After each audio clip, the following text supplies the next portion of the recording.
જામનગર અને દેવભૂમિ દ્વારકા જિલ્લાના સાંસદ પૂનમબેન માડમ દ્વારા સાંસદ ખેલ મહોત્સવ ઉજવવામાં આવ્યો હતો, જેમાં ક્રિકેટ ટુર્નામેન્ટમાં બંને જિલ્લામાંથી 512 ટુકડીઓએ ભાગ લીધો હતો, જેની ફાઇનલ મેચ અને પૂર્ણાહુતિનો કાર્યક્રમ યોજાયો હતો, જેમાં જાણીતા ગાયક કલાકાર ગીતા રબારી, પ્રસિદ્ધ ગુજરાતી ફિલ્મ લાલોના કલાકાર કરણ જોશી, રીવા રાજ અને રાજકીય આગેવાનો ઉપસ્થિત રહ્યા હતા, તો સાથે જ વિજેતાઓને ટ્રોફી અને રોકડ પુરસ્કાર આપી સન્માનિત કરાયા હતા.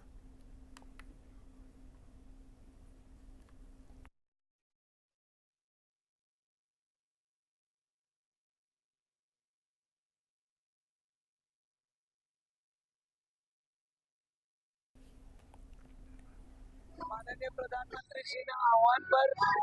દરેક સંસદીય ક્ષેત્રમાં ફિટ ઇન્ડિયા મૂવમેન્ટ, ખેલો ઇન્ડિયા બધા જ સરકારના જે યુવાનોને રમત તરફ પ્રોત્સાહિત કરવાના સંકલ્પો છે, પ્રયત્ન છે, એને વધુ વેગ આપવા માટે દરેક સાંસદ પોતપોતાના સંસદીય ક્ષેત્રમાં સાંસદ ખેલ મહોત્સવનું આયોજન કરે એવું આહવાન કરવામાં આવ્યું હતું. અને આ સતત બીજી વખત જામનગર સંસદીય ક્ષેત્રમાં આપણે ખૂબ જ સફળ